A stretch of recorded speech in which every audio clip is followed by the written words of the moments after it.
Style icon Shruti Haasan చేతుల మీదుగా శుభప్రదం షాపింగ్ మాల్ జూలై 3 నల్గొండలలో గ్రాండ్ ఓపెనింగ్.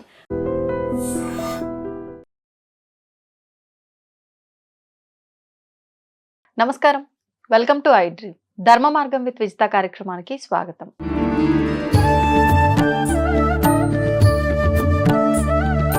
ప్రస్తుతం మనతో పాటు ఉన్నారు ప్రముఖ జ్యోతిష్య వాస్తు పండితులు, లలితా ఉపాసకులు నానాజీ పట్నాయక్ గారు. ఇప్పుడు వారితో మాట్లాడదాం. నమస్కారం అండి. శ్రీమాత్రే నమః. మనకి ఈ మాఘమాసంలో వచ్చే సంకష్టహర చతుర్థి అనేది చాలా విశేషమైనది అని చెప్పి, దాని వెనకాల కూడా అంటే పురాణాల్లో ఏదో స్టోరీ కూడా ఉంది అని చెప్పి విన్నాను. ఎందుకు అంత విశేషం ఈ మాఘమాసంలో వచ్చే సంకష్టహర చతుర్థి? దాని గురించి. అంటే మాఘమాసంలో సర్వసాధారణంగా ఏంటంటే నదీ స్నానాలు చేస్తారు, మాఘపాటి ఆదివారాలు చేస్తారు, మాఘమాస పౌర్ణములు చేస్తారు. మాఘమాసంలో పర్టికులర్గా గణపతికి తర్పణము, అభిషేకాలు చాలా ఇదిగా చేస్తారు.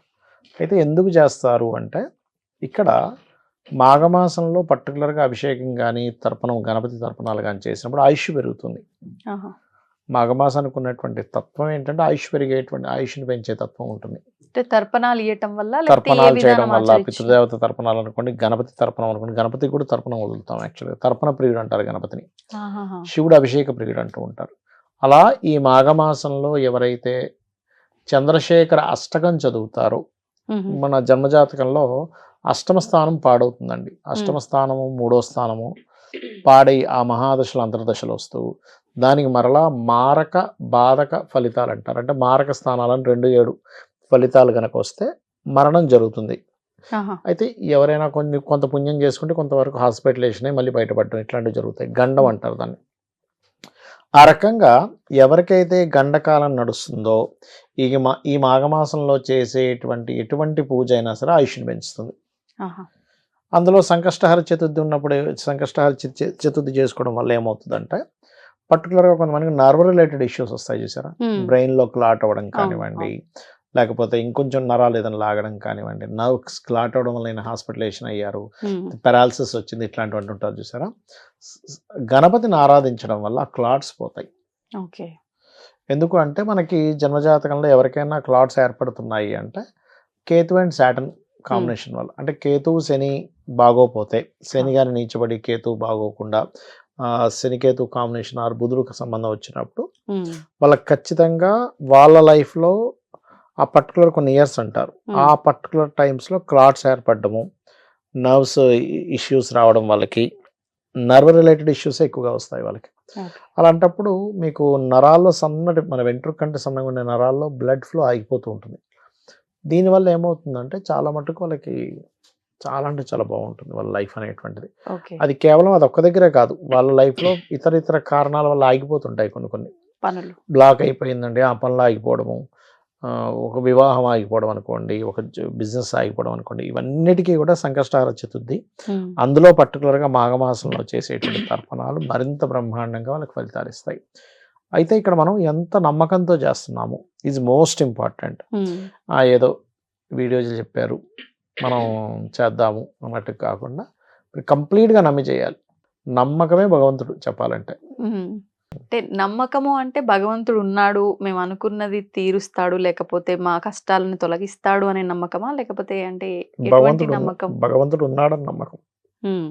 ఉన్నాడన్నప్పుడు మీరు మీ ఇది వేరే ఉంటుందండి. ఇప్పుడు ఎగ్జాంపుల్, ఇక్కడ ఎవరో ఉన్నట్టు ఒక కుర్చీలో ఒక మనిషి ఉన్నాడని ఫీల్ అయ్యి మీరు ఏదో యాక్టింగ్ చేయడం వేరు, నిజంగానే ఉన్నాడని ఫీల్ అయినప్పుడు వేరే ఉంటుంది కదా.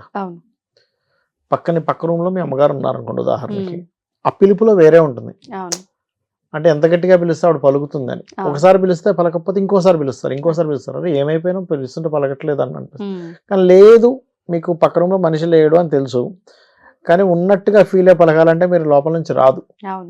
ఎలా పిలుస్తారు? లేదు అంటే మీ మైండ్లో లేదా ఇంకో స్టేజ్ ఉంటుంది, ఉందో లేదో తెలియదు అనుకోండి, అనుమానంగా పిలుస్తుంటారు. అంటే ఇక్కడ ఏంటంటే మీ మైండ్లో భగవంతుడు ఉన్నాడా లేడా అనే కన్ఫ్యూజన్ ఫస్ట్ క్లియర్ చేసుకోవాలి.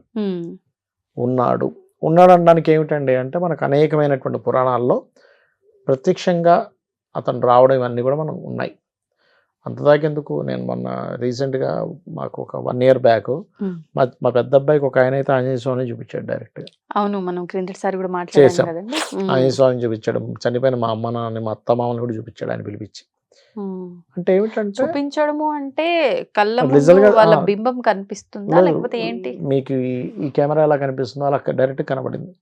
నేను అడిగా మా అబ్బాయిని, అది నీకు ఎంత క్లియర్ కనిపిస్తుంది అంటే, ఏది వెనకున్న కట్టనేం కనిపించట్లేదు, వెనకున్న కట్టను మొత్తం క్లియర్ అయిపోయి కనబడుతుంది. కాకపోతే ముట్టుకుందామని ప్రయత్నం చేస్తే చెయ్యి మాత్రం లోపలికి పోతుంది. అంటే సినిమాల్లో చూపించినట్టు. సినిమాలో చూపించినట్టుగా ఏదో మొత్తం మీద అట్లా 2 సార్లు చూపించాడు, ఒకసారి కూడా కాదు. పోనీ అదేమైనా ఇమాజినేషన్ లేకపోతే ఏదైనా ఒక ఇల్యూజన్ లాగా ఒక మెస్ప్రైజ్ చేశాడు అనుకుంటే, మరి నువ్వు కళ్ళు మూసుకుంటే తెరిస్తే పోవాలిగా. అవును, ఇలా దండం పెట్టుకొని ఇలా చూడగానే మళ్ళీ సేమ్ ఉంటుంది అక్కడ. ఒక కట్టెన్ ఉంటే ఎలా కనిపిస్తుంది, మనకు గోడ ఉంటే ఎలా కనిపిస్తుంది, సేమ్ యాజ్ ఇట్ ఈస్ అలాగే కనిపిస్తుంది 2 times కూడా. ఒక్కరికి కాదు, ఇప్పుడు 40-50 మంది చూపించాడు ఆయన ఒక 20 సంవత్సరాల పీరియడ్లో. అయితే అతను చెప్పేదాన్ని బట్టి లేకపోతే నేను నా ఎక్స్పీరియన్స్ బట్టి నాకు అర్థమైన విషయం ఏంటంటే, రకరకాల డైమెన్షన్స్లో రకరకాల ఎనర్జీస్ ఉన్నాయి. భగవంతుడు అనుకోండి, యక్షులు అనుకోండి, గంధర్వులు అనుకోండి, లేకపోతే పితృదేవతలు అనుకోండి, అప్సరస్సులు అనుకోండి. ఆ డైమెన్షన్ మనకు కనెక్ట్ అయినప్పుడు మన కంటికి కనబడుతుంది. తప్పిస్తే ఇప్పుడు చూడండి, మనం అంతదాకెందుకు, ఎవరైనా ఏదో ఒక మంత్రం తీసుకున్నారు, తీసుకొని మీరు కనుక అది తదేకంగా మీరు అదే మంత్రాన్ని కంటిన్యూస్గా చేయగలిగితే దర్శనం జరుగుతుంది ఖచ్చితంగా. కాకపోతే ఎవరు కూడా దర్శనం అవుతుంది అని నమ్మకంతో చేయట్లే. మనకి ఎక్కడ అవుతుందిలే, మనం పాపాత్మలం, అంత సీన్ లేదు, మనం చూస్తే మనం ఉండగలమా, తట్టుకోగలమా, అసలు నిజంగానే కనబడుతుందా, అసలు నిజంగానే ఉంటే కదా కనబడాలి, మనం ఫీల్ అవుతున్నామేమో భగవంతుడు ఉన్నాడని, లేకపోతే ఏదో ఎనర్జీ రూపంలో ఉంది, ఆ ఎనర్జీయే భగవంతుడు. కొంతమంది ఏమంటారు, ఏదో ఉందండి, ఏదో శక్తి నడిపిస్తుంది అంటాడు. కానీ 100% మీరు ఏ ఆకారాన్ని అనుకుంటే అది ఖచ్చితంగా 100% కనబడి తీరుతుంది. మీకు తను సిద్ధిస్తుంది. మీరు ఏదైనా అనుకుంటే పని కూడా అవుతుంది. పని చేసి పెడతాయండి దేవతలు. దేవతలు పని చేసి పెడతాయి. మీరు ఒక మంత్రం మీకు సిద్ధించింది అనుకోండి, ఇప్పుడు ఎగ్జాంపుల్ మీరు ఉన్నారు, ఒక మంత్రం సిద్ధింపజేసుకున్నారు, మీకు పలానా ఇబ్బంది ఏదో ఉంది, చెప్పారు అమ్మవారికి, అమ్మాయి ఇట్లా అవుతుంది ఏంటి అని, వెళ్ళి అక్కడ క్లియర్ చేసుకుని వస్తుంది ఖచ్చితంగా దేవతలు. ఇంకా అందులో డౌట్ ఏం లేదు. కాకపోతే మీరు నిష్టగా రోజు అదే పనిగా 3 కాలాల్లో కానీ 2 సార్లు అయినా సరే రోజుకి ఒక కనీసం ఒక 10 మాలలైనా తిప్పాలి. కంప్లీట్ నమ్మకంతో ఆ పూజ చేసేటప్పుడు కూడా అక్కడ అమ్మవారు ఉందనే భావంతో మీరు నైవేద్యం పెట్టడం కానీ, పుష్పాలు పెట్టడం కానీ ఉంది. ఇంకా కంప్లీట్ అక్కడ ఉంది. మనకు కనబడేది విగ్రహం కాదు, మనం ఒక ఆకారం మనకు అర్థం అవ్వాలని పెట్టుకున్నాం అని కనుక మీరు ఎప్పుడైతే చేస్తారో ఖచ్చితంగా ఫలితం ఉంటుంది. అలాగే సంకష్టహర చతుర్థి ఎవరైతే నిష్టగా చేస్తారో 100% వాళ్ళ లైఫ్లో ఉన్నటువంటి ఆటంకాలు తొలగిపోవాల్సింది. అందులో డౌట్ లేదు. ఏ విధానంలో చేసినా కూడా మీరు భక్తి ప్రధానం రూపంలో చేస్తారు, పూజ రూపంలో, మీరు అన్నట్టు మంత్ర రూపంలో, మీరు ఎలా చేసినా నమ్మకం ముఖ్యం అంటున్నా నేను. ఉన్నారు అనే ఫీల్ అయి చేయడం వేరు, ఉన్నారో లేరో అన్నప్పుడు మీ మనసు కనెక్ట్ అవ్వదు కదా. ఎందుకు అనుమానంతో చేయొద్దు అంటారంటే, ఫస్ట్ మీ మనసు కనెక్ట్ అవ్వదు. నేను మీకు చెప్పాను, పక్క రూమ్లో మీ అమ్మగారు ఉన్నారు అన్నప్పుడు మీ టోను పిలిచే విధానంలో వేరే ఉంటుంది. ఉన్నారో లేరో అన్నప్పుడు మీ పిలిచే విధానంలో వేరే ఉంటుంది.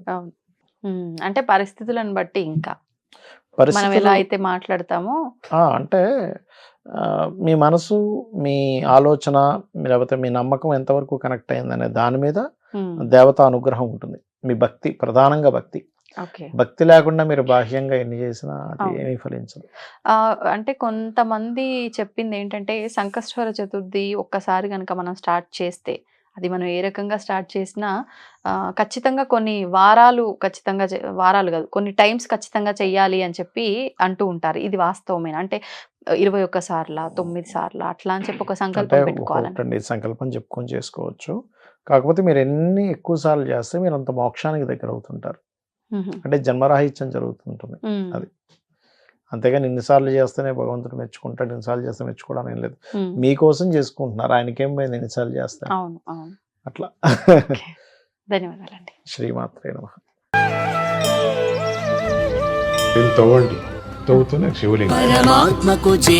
సరే, దాన్ని అట్లా కప్పేసేయండి, చూపించదండి. మూర్తి పూజ కాదు, సాక్షాత్ బ్రజేంద్ర నందన భగవాన్ ఉన్నారు మూర్తిలో. ఏమీ ఆశించకుండా ఆరాధించే వాళ్ళు కూడా ఉన్నారా ప్రభుజీ? నిజమైన భక్తి అంటే మనకు తెలియదు కాబట్టి